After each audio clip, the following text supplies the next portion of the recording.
municipi, el terme municipal de Palafrugell, Calella, Llafranc, aquí mateix Tamariu, ha sigut sempre un municipi d'artistes amb una tradició pictòrica molt i molt important. Bé, jo tinc una teoria, jo tinc una teoria dual. Per una banda, el que explicita molt bé el cartell, la llum, el color, el paisatge d'aquest espai meravellós, no?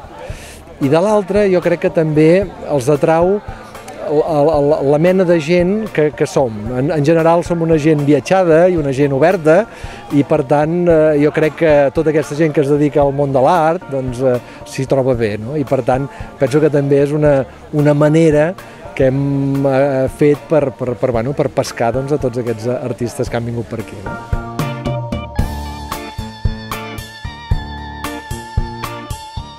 D'on és originari? Nascut a estat de Texas, Estats Units, en l'any 32. Jo estava estudiant en la Universitat d'Anglaterra i una beca del govern nord-americà dura un parell d'anys, quan se termina, no sabia què fer i un amic meu que havia estat a Sant Feliu me diu, i això me fa riure cada vegada que lo penso, me diu: tu pots raonar en castellà, ves a Espanya. Joder. Uns amics m'havien trobat una casa a Begur. Tot va molt bé fins quan arriba la tramuntana, i la tramuntana me porta a Màlaga. Em vaig cap a Màlaga i després d'un temps a Màlaga havia decidit que el que m'agradava era el que havia conegut aquí. Que la gent diu, el mar, les platges, dic, no. Això no té cap d'interès perquè això ho trobes on vulguis. La gent. Tu arribes a un lloc i no coneixes a ningú i te marxes i tot el poble te ve a despedir, que no te passi res, si passa alguna cosa que me truquis, i no havia mòbils i punyetes com avui dia. Era la centralita, però tot el poble m'ha despedit. Tu vas pensar en això no havia passat ni en casa. I arribant a Calella, més o menys el mateix. Arribo allí, és la nit, l'amic que m'havia portat, Enric Segur, en una vespa, arribem allí, la taverna de Can Baia, entrem allí i tothom caia a mirar una figura rara. Tenia cabells en aquesta època, cabells llargs i barba. I mira aquesta cosa. Aquí en Espanya no havia això, enlloc. Enric le diu, no hi ha un lloc on se pot quedar. I finalment se torna a Marcelino Simón i diu, tu, Marcelino, tu tens habitacions, deixa-la un lloc. I ell diu, per una nit, aquesta nit s'ha estirat molt d'anys. Jo havia trotat ja molt de món, ja l'he vist en molt de puestos, però no havia trobat la gent, i això és el que m'ha portat cap aquí. Jo soc de Barcelona i fa 16 anys que visc aquí, tot i que estiuejo des de sempre. I el meu pare ja estiuejava als anys 50, jo soc batejat a Llafranc. No soc d'aquí, però tinc molta més relació de la que d'aquests 16 anys que porto visquent, de fet. Jo vaig marxar de Barcelona amb 25 anys, vaig anar a viure a Marràqueix, a Marroc, vaig estar allà visquent 4 anys, i quan es va plantejar la possibilitat de tornar, a Barcelona em feia molta mandra, la veritat, tornar a Barcelona, i aquí era un dels postos que coneixia bé, que tenia molta memòria personal de la meva infància i que alhora em semblava ben situat. Estava a prop de França, a prop de Barcelona, que hi havia un moviment de gent, que m'agradava, i no pensava que em quedés tants anys. I de fet em fa 16 i no tinc cap intenció de marxar a dia d'avui. M'agrada el paisatge i és el tema d'avui, perquè el paisatge és veritat que és el que és i és excepcional, però també m'agrada molt el tempo. El temps de viure que hi ha, el ritme de vida, la mida humana que té Palafrugell o l'Empordà, excepte aquests mesos ara d'estiu, les relacions humanes per mi m'ho fan molt fàcil. Té desavantatges, evidentment, però em compensa. Jo he triat venir aquí. Jo tinc molt clar que si estic aquí és perquè vull.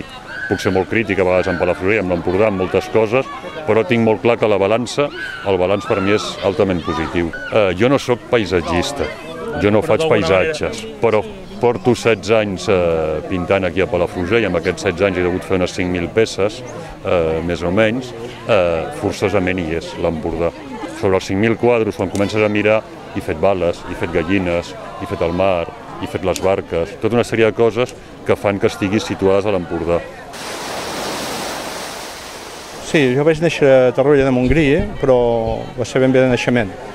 La meva mare era de Torroella de Montgrí i el meu pare era de Palafrugell, aleshores sí, van venir a viure a Palafrugell. Em vaig dedicar uns 18 o 20 anys anant a pintar al natural. O sigui, jo vaig conèixer molt bé, vaig pintar, més o menys, des de Cap de Creus, Cadaqués, etc., fins, podríem dir, fins la Fosca. Si jo vaig ser durant aquests 18 o 20 anys un pintor realista que anava al natural, per aprendre l'ofici. Ve un moment que tens necessitat a dintre teu d'incluir-hi coses a les teles. Es varen anar incloent elements que jo havia, el meu inconscient i subconscient, havien copsat des de l'infantesa i de l'adolescència. Va molt bé anar a pintar al natural, encara que sigui pocs anys. Jo vaig fer bastants anys, perquè aleshores la pintura no surt amanerada. O sigui, no fa cap mal anar a pintar al natural. Agafes ofici, coneixes els grisos, coneixes, si t'introdueixes a fort, tots els matisos de les roques. Vaig procurar dominar bé el mar amb calma, el mar amb temporals, etc. Palafrugell, el 78. Tinc dos vessants de la fotografia, diguéssim, la vessant comercial, que és la que faig per interiorisme, arquitectura, bodegons, reportatges, per revistes, i llavors la vessant artística, la que m'agrada a mi, la que m'inquieta, que és la meva fotografia, que és el retrat i el paisatge. Paisatge de l'Empordà? Fins ara no. És curiós. Vaig començar amb molta fotografia industrial, on tinc un treball sobre mineria en Espanya, mineria abandonada, sobre arquitectura industrial, que he fet en càmera analògica, de blanc i negre. O sigui que el món digital el toco només pel tema comercial. Just aquest any he començat un projecte sobre paisatge de l'Empordà. Però no és el típic paisatge bonic de costa que ens trobem o que idealitzem, sinó que és aquells paisatges més de polígons industrials, bordels de carretera, llocs abandonats, aquell Empordà que no és el que es ven, però existeix, no? El néixer aquí i viure aquí, passejar-me en aquestes cales, ho tinc com de sempre, no? Ho tinc com molt assumit. A mi m'interessa més aquell Empordà massificat, amb aquell punt crític, no? Per exemple, entrades a Palafrugell, vagis per on te vagis, tots són supermercats grandiosos, no? Cada vegada s'assembla més allò als Estats Units que no pas a l'Empordà que coneixem, no? I és aquesta fotografia la que vull reflexar, perquè l'espectador es pregunti què estem fent nosaltres amb el territori, no?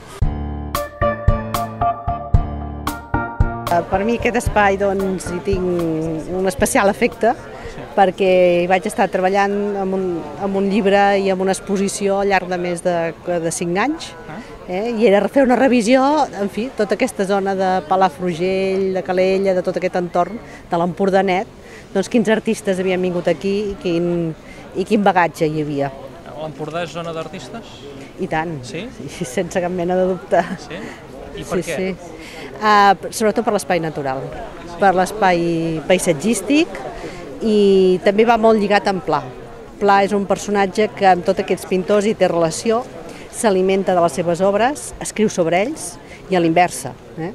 I Pla és un gran referent. De fet, quan vaig estar treballant amb el llibre, amb la visió artística de l'Empordanet, vaig tenir la tentació de posar-lo entre els agraïments, en ell especialment, perquè de fet va ser un referent d'informació indefugible i molt important, perquè és tot un context d'artistes de diferents generacions amb els quals ell va mantenir relació i contacte. Quins en destacaries?